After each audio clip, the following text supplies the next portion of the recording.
सर्वप्रथम सारी महिमा परमेश्वर पिता, परमेश्वर पुत्र, प्रभु यीशु मसीह और परमेश्वर पवित्र आत्मा को मिले। एक बार फिर से परमेश्वर के वचन को हृदय की गहराई से हम धन्यवाद देते हैं। और आज एक छोटा सा संदेश है आप सबके लिए जो पवित्र आत्मा ने मेरे हृदय के अंदर रखा है। कुलुस्सियों की किताब उसका 3रा अध्याय और उसका प्रथम पद, पहला पद हम पढ़ने जा रहे हैं। अतः जब तुम मसीह के साथ जिलाए गए, जब तुम मसीह के साथ जिलाए गए तो स्वर्गीय वस्तुओं की खोज में रहो, तो स्वर्गीय वस्तुओं की खोज में रहो, जहाँ मसीह विद्यमान है जहां मसीह विद्यमान है और परमेश्वर के दाहिनी ओर बैठा है। और परमेश्वर के दाहिनी ओर बैठा है। हालेलुया। जब तुम मसीह में जिलाए गए तो स्वर्गीय वस्तुओं की खोज में लगे रहो, जहां मसीह विद्यमान है और परमेश्वर पिता के दाहिने हाथ पर बैठा हुआ है। प्रभु यीशु मसीह मृतकों में से जिलाया गया। वह मारा तो गया, लेकिन 3 दिन के बाद वो जिलाया गया। 40 दिन पृथ्वी पर वह अपने चेलों को दिखाई देता रहा। 40 दिन तक उसने अपने आप को प्रमाणित किया कि देखो मैं जीवित हो गया हूं। चेलों को कहा मुझे छू करके देखो, मुझ में वही हाड़ और मांस है। उसने कहा मैं यही तो बातें तुम्हारे साथ में किया करता था। उसने कहा आओ मैं तुम्हारे साथ भोजन भी करता हूं। 40 दिन तक प्रभु यीशु मसीह चेलों के साथ भोजन करता रहा। वह परमेश्वर के राज्य की बातें अपने चेलों को बताता रहा। 40 दिन तक वह उनके साथ गांव-गांव घूमता रहा, सुसमाचार का प्रचार करता रहा। और जी उठने की बात बता रहा हूं।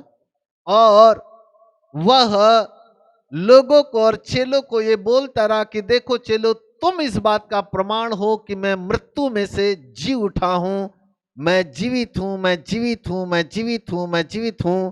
और अब मैं यीशु मसीह के नाम से ही पापों की क्षमा का प्रचार किया जाएगा। ये बात चेलों को बोलकर उसने कहा कि अब मेरा समय आ गया कि मैं तुम्हारे पास से उठाया जाऊं। और बाइबल कहती है कि 40वें दिन गलील में अपने चेलों के देखते देखते लगभग 500 से अधिक चेले वहां इकट्ठा थे। 500 से अधिक चेलों के बीच से देखते देखते प्रभु यीशु मसीह आकाश के बादलों पर उठा लिए गए। और उसने कहा कि अब से तुम मुझे पिता के दाहिने हाथ पर बैठा हुआ देखोगे। अब से तुम मुझे पिता के दाहिने हाथ पर बैठा हुआ देखोगे। वह धरती में आया। 30 साल की उम्र तक उसने अपने माता पिता के कामों में हाथ बटाया। और 30 साल की उम्र के बाद उसने बपतिस्मा लिया, पवित्र आत्मा का वरदान पाया। और अपने विषय में जो भविष्यवक्ताओं ने भविष्यवाणी उसके लिए लिखी थी, उन भविष्यवाणियों को वह लोगों के बीच में जाकर, यहूदियों के बीच जाकर, अन्य जातियों के बीच जाकर बताते रहा कि जिसके लिए भविष्यवाणी थी कि वो आएगा, मारा जाएगा, गाड़ा जाएगा, जी उठेगा और वो जगत का उद्धार करता कहलाएगा, वो मसीह होगा, वो प्रभु होगा, वो मैं ही हूं। वो बताने लगा। चिन्ह चमत्कार अद्भुत काम किया, लंगड़ों को चलाया, अंधे देखे, बहरे सुने, लकवे के रोगी ठीक किए गए, कोढ़ी पाक किए गए, दुष्ट आत्माएं निकाली गई, मुर्दे जिंदे किए गए, पानी के ऊपर वह चलने लगा। हजारों की भीड़ को उसने रोटी और मछली खिलाई। अद्भुत आश्चर्य कर्म करता हुआ 3 साल वह सेवकाई करता रहा। 30 साल के बाद उसने सेवकाई में अपने आप को संलग्न किया, क्योंकि मूसा की व्यवस्था के अनुसार 30 साल का पुरुष एक वयस्क पुरुष माना जाता था। और 30 साल के पहले यदि वो कोई बात बोलता तो लोग उसको बचकानी हरकत या बच्चों की बातें बोलकर नजरअंदाज कर लेते। और इसलिए प्रभु यीशु मसीह को पिता ने 30 साल की उम्र तक इंतजार करवाया कि जब तक तू 30 साल का नहीं होगा तब तक अपनी बात तो दूसरों के सामने मत रखना। जैसे यीशु 30 साल का हुआ, वह यूहन्ना के पास बपतिस्मा लेने के लिए आया, उसने बपतिस्मा लिया, पवित्र आत्मा को अपने ऊपर उतरते हुए देखा, आकाशवाणी हुई कि ये मेरा प्रिय पुत्र, इसकी तुम सुनो। और वह 3 साल लगातार सेवा करता फिरा। 3 साल के बाद वो मारा गया, गाड़ा गया, 3 दिन के बाद जी उठा। 40 दिन अपने चेलों के साथ दिखाई देता रहा। 40 दिन वह परमेश्वर के राज्य की बातें करता रहा और 40वें दिन 500 चेलों के लगभग गलील से आकाश की बादलों के ऊपर वह उठा लिया गया। इसलिए प्रेरित पौलुस कुलुस्सियों के 3 अध्याय के पहले पद में ऐसा कहते हैं, अतः जब तुम मसीह के साथ जिलाए गए। Praise God. हम मसीह के साथ जिलाए गए लोग हैं। जितनों ने यीशु मसीह को ग्रहण किया है, जितनों ने यीशु मसीह को अपने जीवन के अंदर उद्धारकर्ता के रूप में कबूल किया है, ग्रहण किया है, हम साधारण लोग नहीं है, हम मसीह के साथ जिलाए गए लोग हैं। कैसे लोग हैं? अर्थात हम मरे हुए लोग नहीं हैं, हम जीवित लोग हैं, क्योंकि हमारा प्रभु भी मृतकों में से जीवित हो गया। हालेलुया। ध्यान से देखिएगा प्रेरित पौलुस वहां क्या कहते हैं।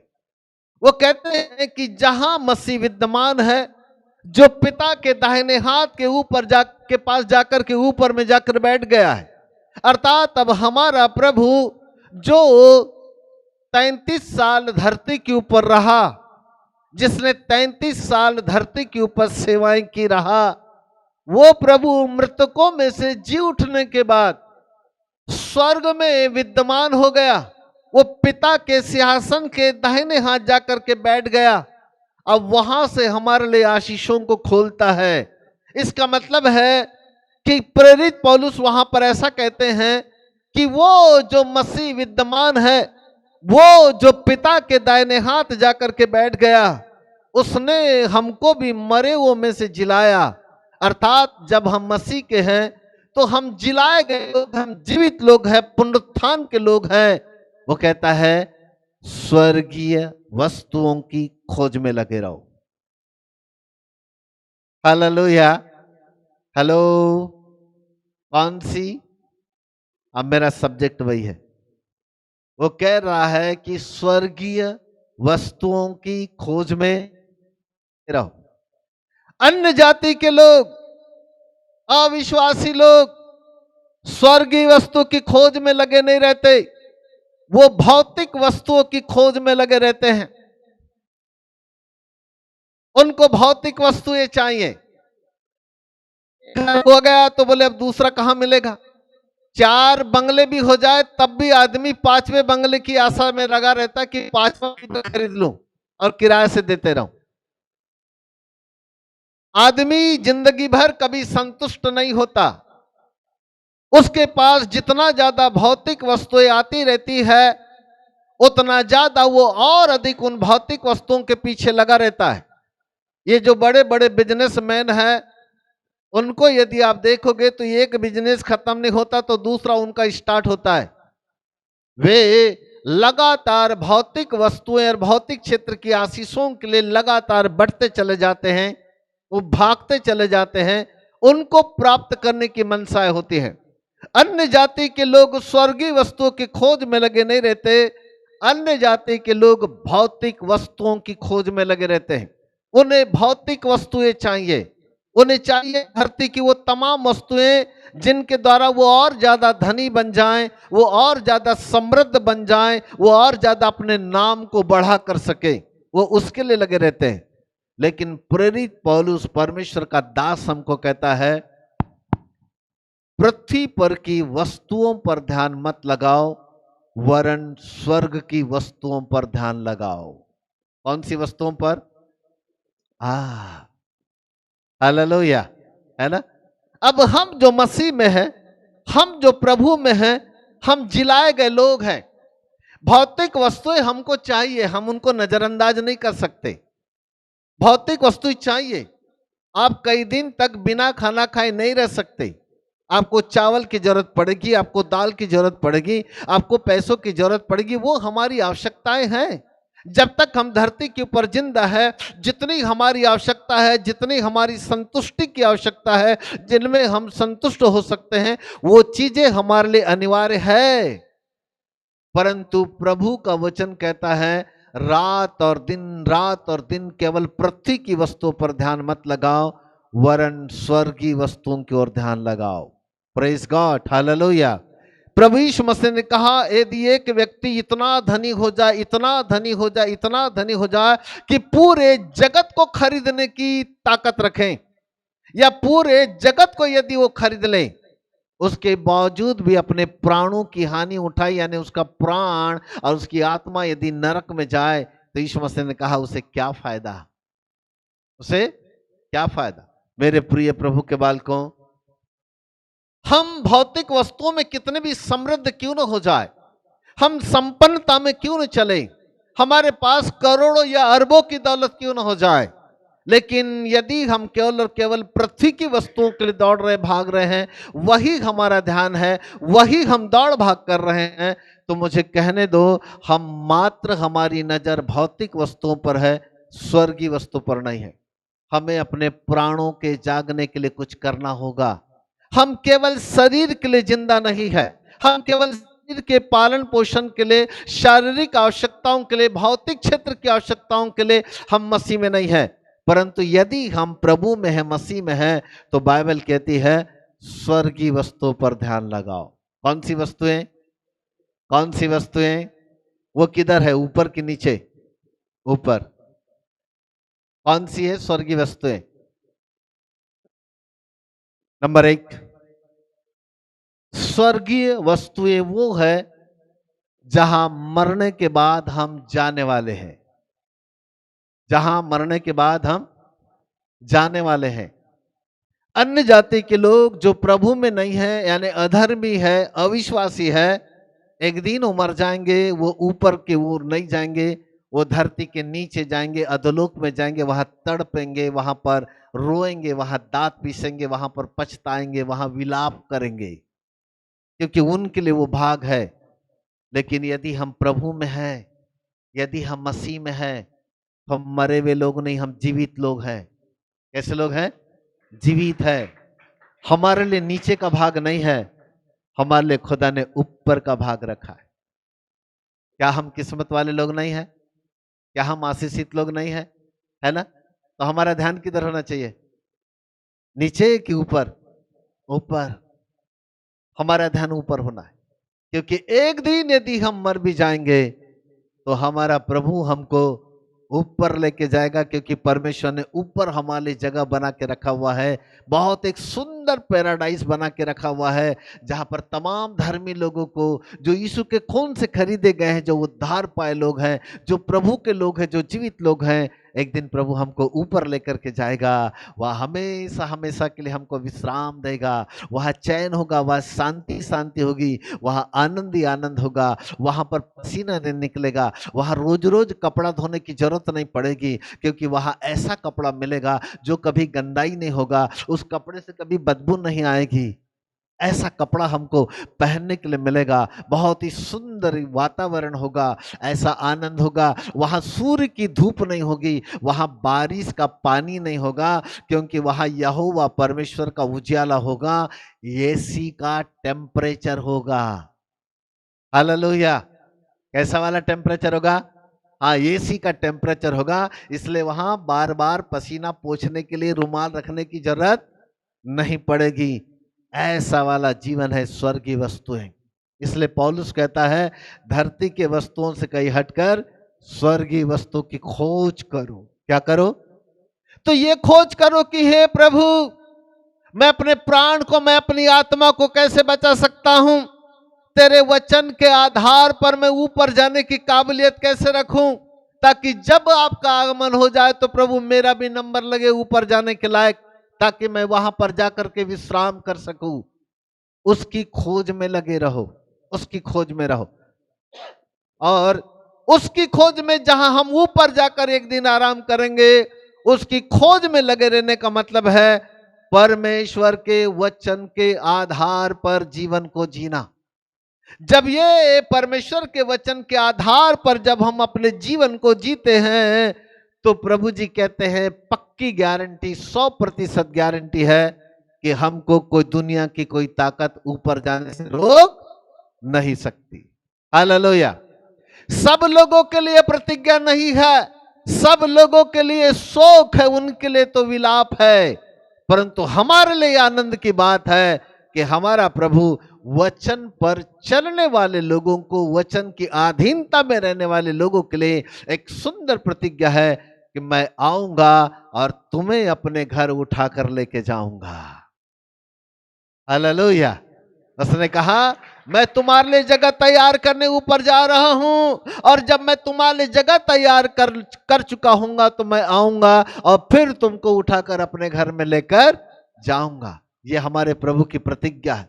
इसलिए रात और दिन केवल और केवल मेरा काम मेरा घराना, मेरा काम मेरा घराना, मेरी वस्तु मेरा ये, मेरा वो, मेरा ये मेरा ये, इससे कहीं हटकर ऊपर जाने के बारे में सोचो।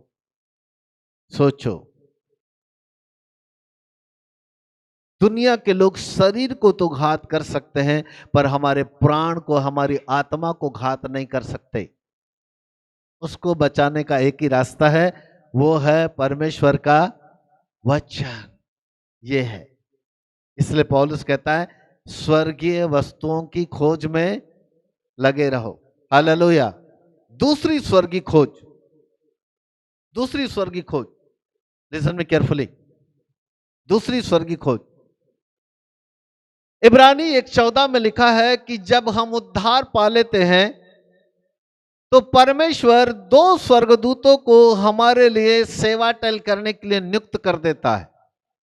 यहां वो आत्माएं सेवा टहल करने के लिए हमारे निकट आ जाती है, वो हमारे करीब होती है। यहां जब हम चलते हैं ये 2 स्वर्गदूत हमारे साथ साथ चलते हैं, जब हम खड़े होते हैं ये भी खड़े हो जाते हैं, जब हम विश्राम करते हैं ये 2 स्वर्गदूत भी विश्राम करते हैं, जब हम गाड़ियों से चलते हैं इससे पहले कि कोई खतरा हो, कोई एक्सीडेंट हो, ये 2 स्वर्गदूत हमको उस एक्सीडेंट से बचा लेते हैं। हमारी गाड़ियों को मानो ऐसा पुश करते हैं कि वह निकल जाए, ये हमको बचाते हैं। हेलो, ये धरती के नहीं है, कहां के हैं? स्वर्ग के। कहां से आए ये? स्वर्ग से। बोलो मेरे साथ परमेश्वर ने 2 स्वर्गदूतों को दिया है। अब भूलना नहीं, रोज बोलना, क्योंकि आपके करीब है, ये हमारे करीब है। यकीन करो करीब है, विश्वास करो, ये बिल्कुल साथ में खड़े इस वक्त सुन रहे हो, ये मेरे नहीं आपके भी साथ में, ये 2 है, 2 आजू बाजू खड़े हैं ये। और पौलुस कहता है स्वर्गीय वस्तु की खोज में रहो। इसका मतलब क्या पता है? इसका मतलब है इन स्वर्गदूतों को काम देना सीखो। ये बेरोजगार बैठे हैं, निठल्ले, इनको काम दो। इनको काम कैसे दोगे? ये चुपचाप रहते हैं, जब आप चुपचाप रहते हो तो ये भी चुपचाप रहते हैं। 90% विश्वासियों को पता ही नहीं है ये वाली बात, इसलिए 99% मसीह लोग इन स्वर्गदूतों को कोई काम नहीं देते। तो ये स्वर्गदूत ऊपर खुदा बाप से शिकायत करते हैं, प्रभु किसके साथ भेज दिया तूने, निठल्ले आदमी के साथ, मेरे को कोई काम धंधा नहीं देता। ये बेरोजगार बैठे हैं, बेरोजगार चुपचाप बैठे हैं, ये चाहते हैं हमारे लिए काम करें, ये चाहते हैं वो हमारे लिए काम करें। आपको पता है काम पे कब लगते हैं? जब हम परमेश्वर के वचन को बोलते हैं ये काम पे लग जाते हैं। हालेलुया। क्योंकि ये स्वर्गदूत हमारी नहीं सुनते, हमारे नौकर नहीं है कि हमारी सुने, ये स्वर्गदूत परमेश्वर के वचन की सुनते हैं। हालेलुया। ये वचन को सुनते हैं। जैसे ही हमारे मुंह से वचन निकलता है ये काम पे लग जाते हैं। जब हम बोलते हैं प्रभु यीशु, मैं यीशु के कोड़े खाने से चंगा हूं, मैं यीशु के कोड़े खाने से चंगा हूं, मैं यीशु के कोड़े खाने से चंगा हूं, मैं यीशु मसीह के कोड़े खाने से चंगा हूं, मैं आशीषित हूं, जब हम बोलते हैं ये स्वर्गदूत काम पे लग जाते हैं। अच्छा ये चंगा है, चलो हम चंगाई के लिए काम करें। अच्छा ये आशीषित है, चलो हम इसके आशीष के लिए काम करें। अच्छा ये संपन्न है बोल रहा है, चलो हम इसकी संपन्नता के लिए काम करें। ये स्वर्गदूत काम पे लग जाते हैं। जो हम बोलेंगे उसके अनुसार ये काम करेंगे, पर यहां वहां की नहीं, वचन को बोलना है। क्या बोलना है? क्या बोलना है? इसी का नाम है स्वर्गीय वस्तुओं की खोज में लगे रहो। तीसरी बात बोल के समाप्त करता हूं। तीसरी बात जो है वो है ईश्वरीय चंगाई। ये भी स्वर्ग से आती है। याकूब 1:17 वहां लिखा है कि हर एक उत्तम वरदान, हर एक उत्तम वस्तु ज्योति के पिता की ओर से ऊपर से आती है। इसका मतलब है स्वर्ग से परमेश्वर हमको उत्तम वरदान देता है। कौन से वरदान? उत्तम वरदान, उत्तम वरदान। और वो उत्तम वरदान है डिवाइन हीलिंग, ईश्वरीय चंगाई, ईश्वरीय आशीष से, जो अब्राहम को परमेश्वर ने दिया था। अब्राहम को बोला था, अब्राहम तू आशीष का मूल होगा, तेरे द्वारा मैं एक बड़े वंश को, पूरे पृथ्वी के लोगों को आशीष दूंगा। वो थी ईश्वरीय ब्लेसिंग, डिवाइन ब्लेसिंग थी जो अब्राहम को मिली थी। और बाइबल कहती है हम अब्राहम के वंश के लोग हैं, अर्थात ना केवल अब्राहम की आशीष से हमारी है, वरन अब्राहम के समान हम भी आशीष देने वाले लोग हैं। हमारी छत्र छाया में, हमारे हाथ के नीचे, हमारी अधीनता में हजारों लाखों लोग आशीष पाएंगे। ऐसा कुछ करो कि आपके द्वारा हजारों लाखों लोग आशीष पाए। अब्राहम की आशीष आपके द्वारा दूसरे लोगों तक बढ़ती चली जाए, दूसरे लोग डिवाइन हीलिंग में चलते रहें, कभी उनके अंदर बीमारियां ना आने पाए, गरीबी निकल करके दूर होने पाए, लोग हमेशा हमेशा एक आशीषित जीवन की ओर चलने वाले कदम की ओर चलने पाए। उसे कहते हैं ईश्वरीय चंगाई या ईश्वरीय आशीष है। हालेलुया। यह है तीसरी खोज जो स्वर्गीय वस्तु की खोज है। मेरे प्रिय प्रभु के बालकों, प्रभु यीशु मसीह वहां विद्यमान है, पिता के दाहिने हाथ बैठा है। जब हम यहां पर उन कामों को, स्वर्गीय कामों को करने के लिए तैयार हो जाते हैं, वहां जो मसीह विद्यमान बैठा है वो स्वर्गदूत जो है उसको रिपोर्ट देते हैं, और स्वर्गदूत कहते हैं स्वामी फलाना फलाना व्यक्ति ना स्वर्गीय वस्तु की खोज में लग गया, उसको फलानी वस्तु ही चाहिए। तो प्रभु जी कहते हैं अच्छा वो फलानी फलानी बात के लिए चाहिए, फलानी बात के लिए लगा हुआ है, चल बेटा अपन दे ही देते हैं। तब वो पिता से निवेदन कर कहते पिताजी देखो वो ना बड़ी पुकार पुकार के मेरे से फलानी चीज मांग रहा है, मैं दे दूं क्या? तो थोड़ी देर पहली बार पिताजी कहते चल हट, बाद में देखते हैं। दूसरी बार कहता पिताजी खूब रो रो के मांग रहा है, दे दूं क्या? तो प्रभु जी कहते हैं चल हट, बाद में देखते हैं। लेकिन मसीह का हृदय जो विद्यमान वहां पर बैठा है पिता के दाहिने हाथ, वो लगातार हमारे लिए प्रार्थना करता है कि मेरे बेटे जो मांग रहे हैं मैं उनको दूं। जब हम स्वर्गीय वस्तु की खोज में रहते हैं, जब हम स्वर्गीय वस्तु को मांगते हैं, जब हम अपने लिए अच्छी वस्तु को मांगते हैं, मेरा प्रभु जो वहां विद्यमान है पिता के दाहिने हाथ पर बैठा है, वो हमको देने के लिए हमेशा तैयार रहता है। हालेलुया। वो हमेशा देने के लिए तैयार रहता है। इसलिए प्रेरित पौलुस कहते हैं स्वर्गीय वस्तुओं की खोज में रहो। मेरे प्रिय प्रभु के बाल को समय इजाजत नहीं देता कि बहुत सी बातें बोले। यहां पर मैं अपने शब्दों को विराम देता हूं। प्रभु आप सबको आशीष दे। आज का आपके लिए एक मुख्य संदेश था, स्वर्गीय वस्तुओं की खोज में लगे रहो। पहली स्वर्गीय वस्तु है ऊपर हमारे लिए एक विश्राम की जगह। ऊपर परमेश्वर ने पैराडाइज में हमारे लिए एक विश्राम रखा है, हमेशा हमेशा का विश्राम। एक दिन हम मर भी जाएंगे भी एक दिन हम ऊपर जाएंगे। दूसरी जो स्वर्गीय वस्तु है वो है कि उसने सेवा टहल करने वाले के लिए 2 स्वर्गदूत हमारे साथ नियुक्त किया है। और तीसरी जो स्वर्गीय वस्तु है वो है ईश्वरीय आशीषें या ईश्वरीय चंगाइयाँ। जो नहीं चाहता कि हम बीमार रहें, वरन वो चाहता कि हमेशा हम चंगाइयों में चले, हमेशा हम आशीषों में चले, वो चाहता है। और इन तीनों क्षेत्र की आशीषें का स्रोत जो है वो है परमेश्वर का वचन। क्या है वो?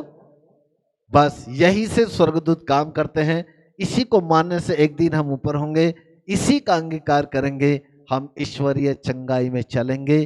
कभी कोई बीमारी आपके निकट नहीं आएगी, कोई दुख, कोई कोई कोरोना का दादा भी आपके निकट नहीं आएगा। कोई महामारी, लिखा है कोई महामारी तेरे डेरे के निकट नहीं आएगी, नहीं आएगी। वो है परमेश्वर का वचन। सो प्रभु अपने वचन कर और वचन के द्वारा आप सबको ढेर सारी आशीष प्रदान करें। Thank you so much. यहाँ हम अपने संदेश को विराम देते हैं, आगे बढ़ते हैं। Thank you.